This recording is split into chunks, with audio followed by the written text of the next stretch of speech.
की लुंगी छाप और जालीदार गुंडों से बीजेपी ने लोगों को पूरी तरह आजादी दिला दी।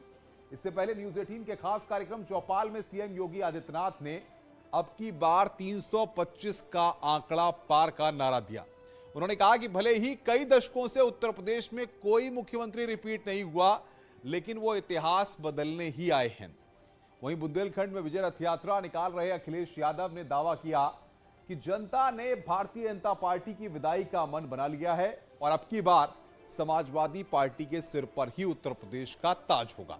लेकिन सवाल है कि क्या बुंदेलखंड में एसपी का सूखा खत्म होगा? और क्या सबसे बड़ी सवाल की बात यहां पर यह शुरू होती है कि विकास का दावा करने वाली, विकास की बात करने वाली पार्टियां इस तरह के शब्दों का, इस तरह की मजहबी मानसिकता को लेकर क्या मैसेज देना चाहती हैं, इस पर भी हम बात करेंगे तमाम खास मेहमानों से। लेकिन ये रिपोर्ट देखिए।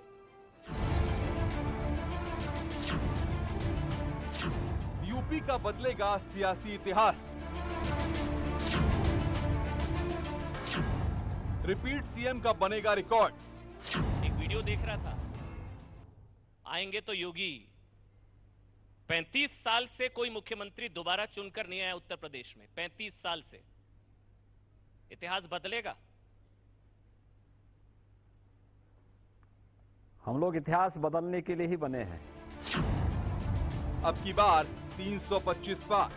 2014, 2017 और 2019 की पुनरावृत्ति करेगी। प्रचंड बहुमत के साथ प्रदेश में सरकार बनाएगी।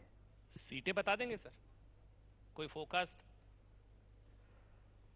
325 प्लस। अयोध्या के बाद मथुरा की बारी। हम आएंगे के बाद अब कृष्ण लला हम आएंगे। अयोध्या, मथुरा, काशी, प्रयागराज, विंध्यवासिनी धाम और अन्य सभी तीर्थों का 700 ऐसे प्रमुख तीर्थों का हम लोगों ने प्रदेश में विगत 5 वर्ष के दौरान विकास किया है। ये उसी का पार्ट है।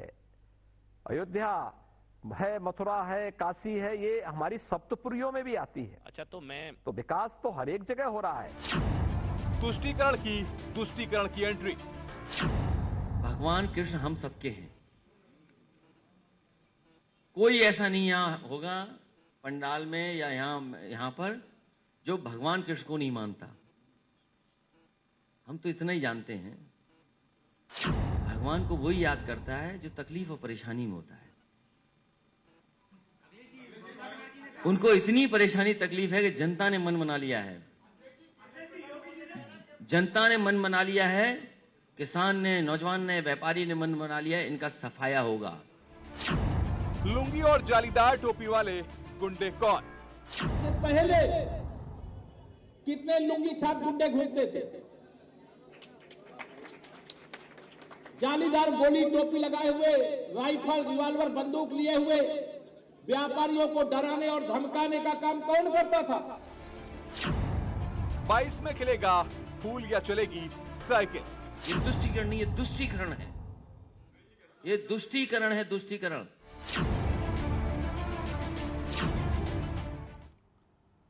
और इसी मुद्दे पर बातचीत करने के लिए हमारे साथ तमाम खास मेहमान जुड़ रहे हैं। मनीष शुक्ला, भारतीय जनता पार्टी के प्रवक्ता, हमारे साथ हैं। अजीज खान साहब, समाजवादी पार्टी के प्रवक्ता, हमारे साथ हैं। उमाशंकर जी, कांग्रेस के प्रवक्ता, हमारे साथ। और धर्मवीर जी, बीएसपी के प्रवक्ता, हमारे साथ हैं। आप सबका बहुत बहुत स्वागत है। मनीष शुक्ला, सबसे पहले सीधा सवाल आपसे। आप विकास की बात करते हैं, 325 के पार आने की बात करते हैं 2022 में, लेकिन चचा जान, अब्बा जान, मथुरा की बारी और जाली वाली टोपी और लुंगी, इन शब्दों का इस्तेमाल करते हैं। क्या मैसेज देना चाहते हैं?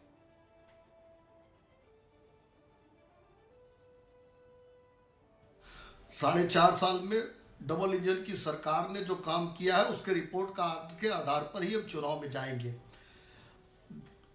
उप मुख्यमंत्री माननीय केशव मौर्य जी ने जो बयान दिया है उसका कॉन्टेक्स्ट भी देखने की जरूरत है, उस स्थान को भी देखने की जरूरत है। वो कौशाम्बी से बोल रहे थे। वो कौशाम्बी वो इलाका है जहां किसी समय में अतीक अहमद का टेरर था। अतीक अहमद के नाते से वहां आम जनजीवन अस्त व्यस्त था। तो चूंकि उनको सवाल ये नहीं है, सवाल ये है कि अतीक अहमद के लिए जाली वाली टोपी और लुंगी क्या किसी कम्युनिटी विशेष को टारगेट करके इस तरह की बात कहना, या अगर आप एक पर्सनल व्यक्ति के लिए कह रहे हैं तो अतीक अहमद का नाम भी लिया जा सकता था, मनीष शुक्ला, अतीक अहमद का नाम भी लिया जा सकता था, मुख्तार अंसारी का भी नाम आप ले सकते थे वहां पर। आपके सवाल से मैं भाग नहीं रहा हूं, कंप्लीट कर लेने दीजिए तो बात आ जाएगी। अतीक अहमद को जिसने भी देखा होगा, अतीक अहमद के पहनावे को जिसने देखा होगा, वो तुरंत समझ जाएगा कि आदरणीय केशव मौर्य जी ने किसके लिए कहा है। और जब अतीक और मुख्तार के खिलाफ कोई बोलेगा तो अखिलेश यादव को के पेट में दर्द जरूर होगा, क्योंकि ऐसे तत्वों को, चाहे अतीक हो, मुख्तार हो, रिजवान जहीर हो, इनको संरक्षण दिया, इनको पाला पोसा इन्हीं लोगों ने। तो मेरा ये अनुपम जी साफ कहना है कि अगर अपराधी का निशान, अपराधी का वो पहनावा अगर केशव जी ले रहे हैं, और पूरा कौशाम्बी, प्रयाग, प्रतापगढ़ आप पूछ लीजिए, और ये जो पहनावा उन्होंने बोला, किसी को कंफ्यूजन नहीं होगा। मैं तो इलाहाबाद यूनिवर्सिटी से अजीज खान मेरे साथ है समाजवादी पार्टी को, उनसे पूछ लेते हैं। अजीज खान साहब, आप सही मानते हैं अतीक क्या चुनाव हो इन्हीं सब मुद्दों पर होगा, इन्हीं सब शब्दों पर होगा? चचा जान, अब्बा जान, मथुरा की बारी, लुंगी, जाली वाली टोपी, समाजवादी पार्टी भी इसी सब शब्दों का इस्तेमाल करेगी क्या? देखिए अनुपम जी, बहुत बड़ी विडंबना है। आज बीजेपी के पास 4.25 साल का कार्यकाल बीत गया, उसने राज किया, उसके पास काम बताने के लिए नहीं। इस कदर वो भयभीत है कि ऐसे ऐसे शब्दों का इस्तेमाल कर रही है। अभी आज हमारे नेता ने जो तुष्टीकरण वाली बात कही, ये बिल्कुल सच कहा। तुष्टीकरण से भी परे दुष्टीकरण, ये दुष्टता है, इसके अलावा क्या है? अरे भैया, विकास की बात करो ना। चूंकि आपने काम किया नहीं उत्तर प्रदेश में, ना आपने यहां पे नौकरी दी, ना महंगाई कम किया, ना कानून व्यवस्था आप सुधार पाए। जब आपके पास कुछ नहीं बताने को है तो इस तरीके का अनर्गल बयान दे करके जनता का ध्यान मुद्दे से भटकाना चाहते हैं। अतीक अहमद के खिलाफ बोलना अनर्गल बात है। अतीक अहमद का आतंक नहीं था प्रयाग, कौशाम्बी, प्रतापगढ़ जैसे जिलों में। किस तरीके से वहां के लोग अखिलेश यादव के समर्थन से अतीक अहमद वहां के लोगों को परेशान करता था। मेडिकल कॉलेज बना, आप अतीक अहमद और मुख्तार अंसारी के साथ खड़े हो जाएंगे तो हम लोग उनका नाम नहीं लेंगे, उनके बारे में बताएंगे भी नहीं। हिसाब देने के बजाय इधर उधर की बातें करते हैं आप, इधर उधर बात करके जनता को गुमराह कर रहे हैं। अच्छा अजीज खान साहब, एक मिनट सवाल सुन लीजिए। अजीज खान साहब, मनीष शुक्ला रुकिए भाई, सवाल सुन लीजिए। अजीज खान, समाजवादी पार्टी कह रही है कि बीजेपी को भगवान इसलिए याद आए हैं क्योंकि डर गए हैं ये, इनको लग रहा है कि अब ये 22 में वापस नहीं आ रहे हैं। भाई भगवान तो आस्था का विषय होते हैं, आप क्यों ऐसा सवाल खड़ा कर रहे हैं? डर नहीं होता तो आज ऐसी स्थिति नहीं पैदा होती। नहीं, मंदिर तो आपके नेता भी जा रहे हैं ना अजीज खान साहब, मंदिर तो अखिलेश यादव भी जाते हैं, तो उनको किस बात का डर है? सवाल तो ये है, आप बताइए, जवाब दीजिए। भाई क्या मंदिर के ठेकेदार यही है क्या? कोई भी जा सकता है, स्वतंत्र है क्या? माननीय अखिलेश यादव जी मंदिर नहीं जा सकते क्या? भाई सारी ठेकेदारी इन्होंने ले रखी। एक बात आप समझिए, यहाँ मंदिर मस्जिद का इशू नहीं है, यहाँ पर है कि जिस तरीके से उत्तर प्रदेश के लोगों को धोखा दिया गया, यहाँ के लोगों को ठगा गया। आज कहीं ना कहीं यहाँ के भाई मनीष शुक्ला साहब, आप लोग मंदिर इसलिए जा रहे हैं कि आप लोग डर गए हैं। आप तो 325 पार की बात कर रहे हैं और ये कह रहे हैं कि आप डरे हुए हैं। आपको मैंने जनाधार दिया। अरे भाई, जो लोग चुनावी मौसम में नए नए हिंदू बने हैं उनके लिए यह सवाल है ना। भारतीय जनता पार्टी तो सदैव से मंदिर के पक्ष में है, सनातन धर्म के पक्ष में, भारतीय संस्कृति सभ्यता के पक्ष में है। ये तो ये लोग थे जो कार सेवकों को गोलियों से भुनवाया करते थे। ये लोग थे जिन्होंने पंचकोसी परिक्रमा को रुकवा दिया। ये लोग थे जो कांवड़ियों को लाठियों से पिटवाया करते थे। ये लोग थे जो दुर्गा पंडालों को जलवाया करते थे, अपराधियों के साथ खड़े होते थे, दंगाइयों के साथ खड़े होते थे। तो डरा हुआ कौन है? रुकिए मंदिर याद आ रहा है। अजीज खान साहब रुकिए, मनीष शुक्ला भाई ऑडियो डाउन करिए। उमाशंकर पांडे जी, सवाल ये है, अखिलेश यादव कह रहे हैं कि हम कांग्रेस को उत्तर प्रदेश में नहीं गिनते। योगी आदित्यनाथ कांग्रेस को लेकर के कहते हैं प्रियंका गांधी कहीं भी चली जाएं, कहीं भी उत्तर प्रदेश में दौरा कर लें, कोई असर नहीं पड़ने वाला। कांग्रेस को क्यों सब हल्के में ले रहे हैं? देखिए अनुपम जी, अगर हल्के में ले रहे होते तो दोनों लोग कांग्रेस पर वार नहीं कर रहे होते, फिर कांग्रेस की चर्चा ही नहीं करते। यही तो असली डर है। योगी जी और अखिलेश यादव जी ने स्क्रिप्ट लिख ली है, आप देखिए क्या हो रहा है। नहीं, लेकिन आपने तो इनके साथ हाथ मिलाया था ना, यही हाथ वाले हैं, आप लोग साथ गए थे ना, याद तो है मुझे भी, आपको भी याद होगा। सुन लीजिए, रणनीति समझ लीजिए क्या है। अखिलेश यादव जी ने आपकी डिबेट पे डॉक्टर अजीत जी को भेज दिया और योगी जी ने मनीष जी को भेज दिया, और आप देखिए दोनों लोग मिलकर हिंदू मुसलमान कर रहे हैं, क्योंकि दोनों ने कभी काम ही नहीं किया। दोनों हिंदू और मुसलमान के स्क्रिप्ट पर चुनाव लड़ना चाहते हैं। प्रियंका गांधी जी ने कल मुरादाबाद में कहा कि जाति और धर्म के नाम पर नहीं, विकास के नाम पर राजनीति होनी चाहिए। और आप समझ लीजिए कि हिंदू मुस्लिम के खेल से जो 2012 के विधानसभा चुनाव में अखिलेश यादव और भारतीय जनता पार्टी ने लिख के मुजफ्फरनगर के दंगे करवाए थे, उससे उत्तर प्रदेश का विकास होगा। अजीज खान, गंभीर सवाल, आप लोग हिंदू मुस्लिम करके वोट पाना चाहते हैं। अजीज खान सवाल दीजिए। उमाशंकर पांडे आप पे ही सवाल खड़ा कर रहे हैं। देखिए अनुपम जी, ये कांग्रेस की मानसिकता है, उत्तर प्रदेश कांग्रेस की मानसिकता है। आज कांग्रेस की बहुत बड़ी जिम्मेदारी है कि वो सत्ता पक्ष से सवाल करती है, लेकिन वो सत्ता पक्ष से सवाल करने की हैसियत नहीं है, हिम्मत नहीं है। आज वो सत्ता पक्ष से सवाल नहीं कर रहे हैं, वो विपक्ष से सवाल कर रहे हैं। धर्मवीर चौधरी, प्रवक्ता है बीएसपी के। धर्मवीर जी, इस नाव में आप कहां बैठे हुए हैं? हर कोई अपने आप को रेस में आगे दिखा रहा है। धर्मवीर चौधरी, बीएसपी अपने आप को कहां देख रही है? उत्तर प्रदेश की जनता से अपील। भाई बाकी सबके ऑडियो डाउन करिए। धर्मवीर जी जवाब दीजिए जरा। अनुपम जी जरा इनको बंद कराइए। आप बोलिए, मैंने आपको वक्त दिया, बोलिए बोलिए। बहुजन समाज पार्टी उत्तर प्रदेश, अनुपम जी, बहुजन समाज पार्टी प्रदेश में नंबर 1 थी, नंबर 1 है और नंबर 1 रहेगी। हम आज 200 प्रत्याशी मैदान में हमने उतार दिया, अपने आधे से ज्यादा उतार दिए हैं। 2017 के, 2019 के। धर्मवीर जी सपने देख रहे, टीवी की डिबेट है, आंकड़ों के साथ बैठिए ना। 2017 में कितनी सीटें थी आप पे? 2019 में कितनी सीटें थी आप पे? आप किस तरह की बात कर रहे हैं? क्या दिखाने की कोशिश कर रहे हैं नंबर 1 बता करके? मुझे बोलने देंगे आप? बोलिए बोलिए। मुझे आप बोलने देंगे? बोलिए। बोलने देंगे आप? ये बताइए मुझे आप अनुपम जी, 530 लोकसभा पे कौन सी पार्टी लड़ाती है भारत में? एक पार्टी का नाम बताइए जो लोकसभा की 530 सीटें लड़ाने का काम करती हो। वो बहुजन समाज पार्टी है, ना कांग्रेस है ना बीजेपी है। और उत्तर प्रदेश में हमारे पास में 2017 में 22% वोट परसेंट था, हमारी 19 में 10 लोकसभा की सीटें आई। आप कैसी बात कर रहे हैं? हम 500 के मार्जिन से करीब साहब आंकड़ा लेके बता रहे हैं। धर्मवीर जी आपके पास में आंकड़े हैं? ये मनीष शुक्ला भाई नंबर 1 पार्टी है, आप नंबर 1 पार्टी को टक्कर दे पाएंगे? बताइए। धर्मवीर जी बता रहे हैं नंबर 1 पार्टी है बीएसपी, आप कहां कह रहे हैं कि 325 के पार आएंगे? जवाब दीजिए मनीष शुक्ला आप।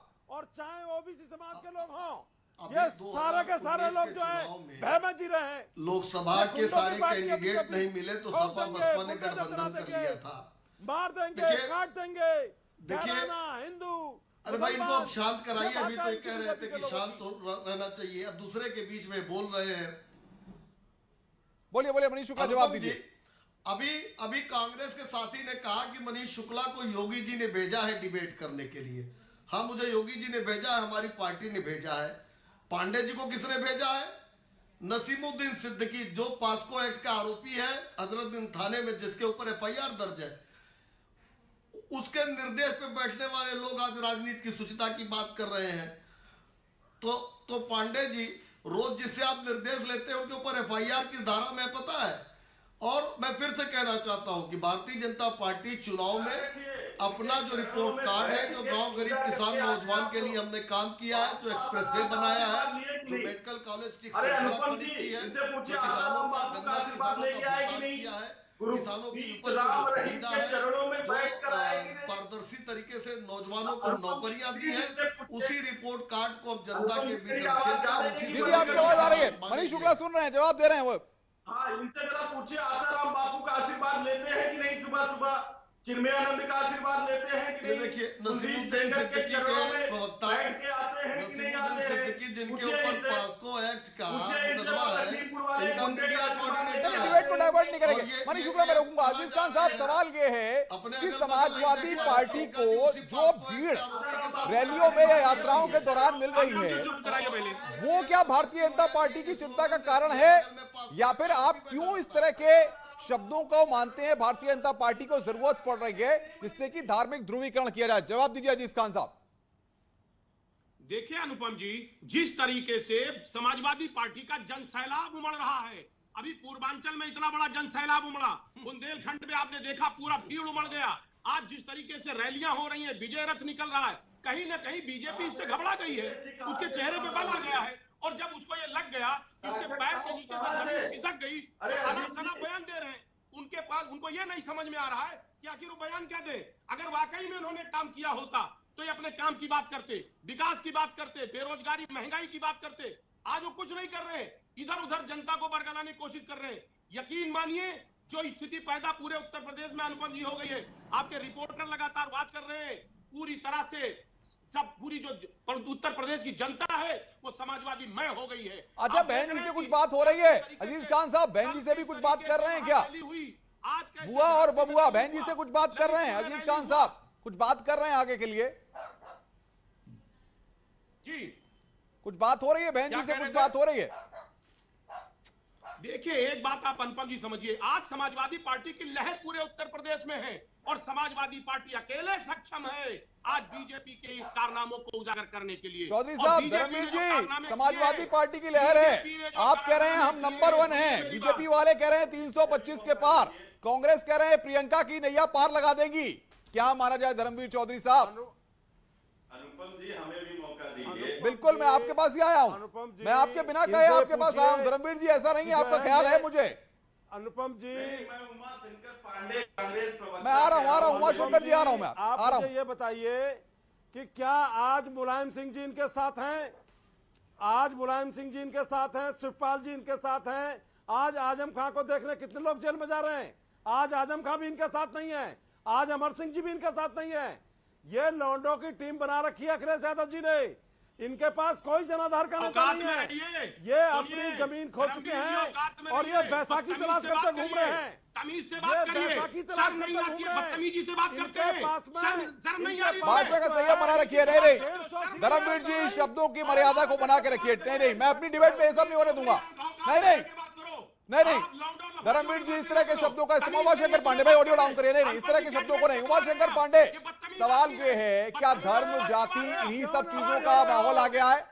अब जो चुनाव के लिए ऐलान होगा, इन्हीं सब चीजों को सुनने को मिलेगा।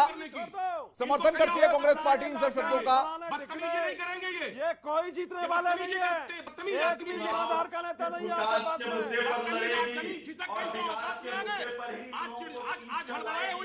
भाई, राजनीति का अखाड़ा मत बढ़ाइए। नहीं, बाकी सबके ऑडियो डाउन करिए। उमाशंकर जी जवाब दीजिए, वक्त की मेरे पास कमी है।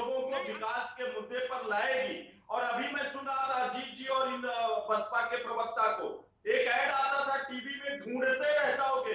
5 साल तक कराती चिल्लाती उत्तर प्रदेश की जनता जो योगी की मार से परेशान थी, वो चिल्ला रही थी। और अखिलेश यादव जी को और मायावती जी को जनता ढूंढती रह गई, कहीं दिखाई नहीं दिए। और योगी जी ने आपके कंक्लेव में खान साहब ये तो कह रहे हैं अखिलेश यादव नहीं दिखे, ट्विटर पे दिखाई दिए, और मायावती भी ट्विटर पे ही दिखाई दी। अरे भाई, उमाशंकर जी से पूछिए, ये जो पॉलिटिकल टूर कर रही है प्रियंका जी, पॉलिटिकल टूर कर रही है, चुनाव के 6 महीने पहले 4.5 साल से कहां थी? 4.5 साल से प्रियंका जी कहां थी? इसे पूछिए ना, 6 महीना पहले आई है। 4.5 साल से समाजवादी पार्टी जमीन पर लड़ रही है। आज बीजेपी के जितने कारनामे हैं वो समाजवादी पार्टी उजागर कर रही है। इसके जो गतिविधियां हैं, सबका audio down. Manish Shukla, 30 second जवाब दीजिए।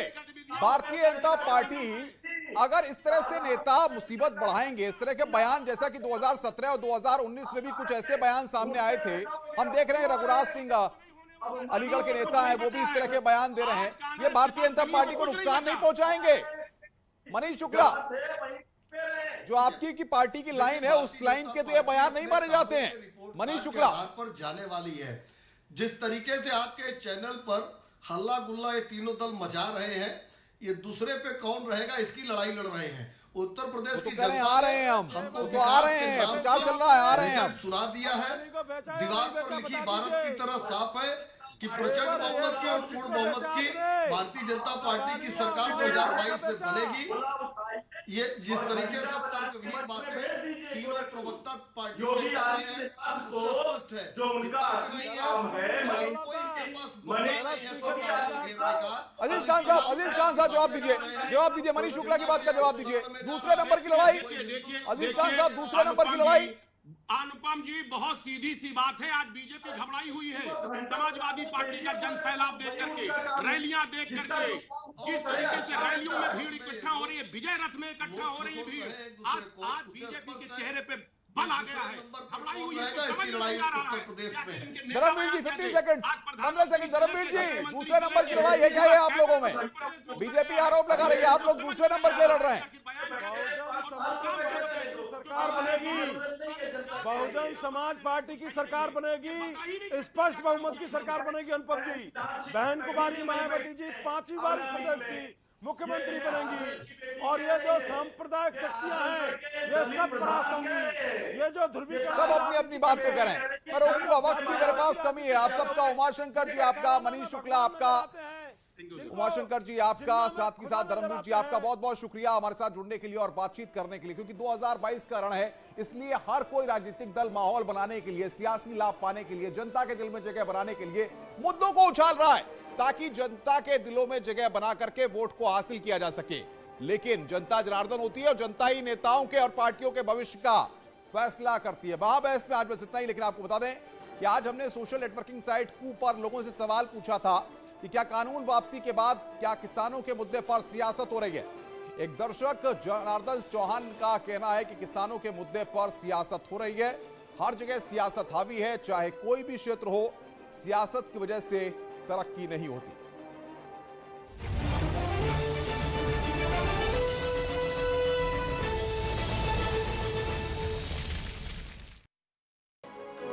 प्रदूषण को लेकर केंद्र सरकार ने किया टास्क फोर्स का गठन, सुप्रीम कोर्ट में दिया हलफनामा, कहा टास्क फोर्स करेगी प्रदूषण नियंत्रण के उपायों की निगरानी।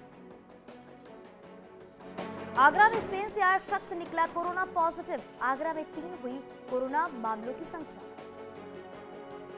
भारत में कोरोना के नए वेरिएंट के केस मिलने पर कानपुर में भी अलर्ट, कानपुर में स्वास्थ्य महकमा पूरी तरीके से तैयार, हैलट अस्पताल में ऑक्सीजन प्लांट किए जा रहे हैं तैयार।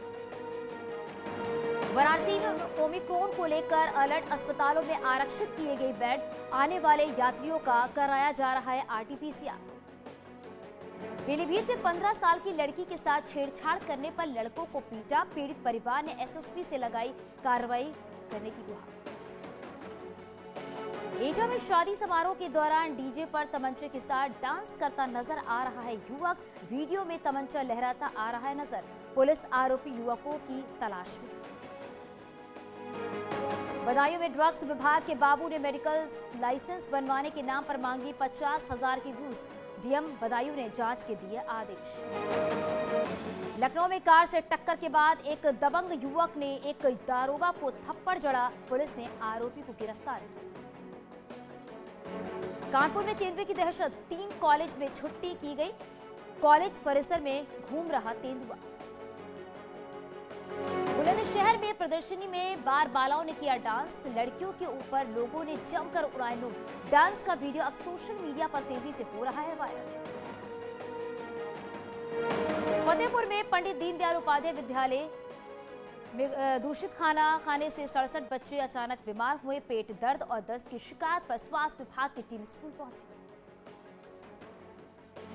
भदोई में श्रम विभाग और पुलिस की संयुक्त छापेमारी में 3 कालीन कारखानों से पश्चिम बंगाल के रहने वाले 9 बाल श्रमिक बरामद किए गए, बच्चों से कालीन की बुनाई का काम कराया जा रहा था। मथुरा में यमुना एक्सप्रेसवे पर दिखा रफ्तार का कहर, बेकाबू गाड़ी पुलिया से टकराई, हादसे में एक महिला समेत 5 की मौत।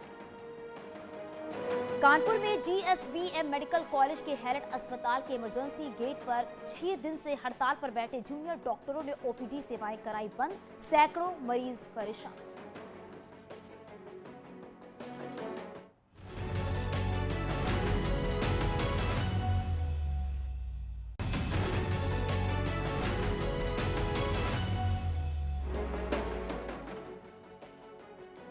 लखनऊ में गति शक्ति योजना के मास्टर प्रोग्राम पर जोनल कॉन्फ्रेंस में शामिल हुए सीएम योगी। कहा, पहले कछुए की चाल से चलती थी योजनाएं, अब कोई प्रोजेक्ट बाधित नहीं होगा। लखनऊ में विश्व दिव्यांग दिवस पर सम्मान कार्यक्रम। सीएम योगी ने दिव्यांगजनों को किया सम्मानित। प्रधानमंत्री मोदी ने इन्फिनिटी फोरम का किया उद्घाटन। कहा, तकनीक की मदद से बदला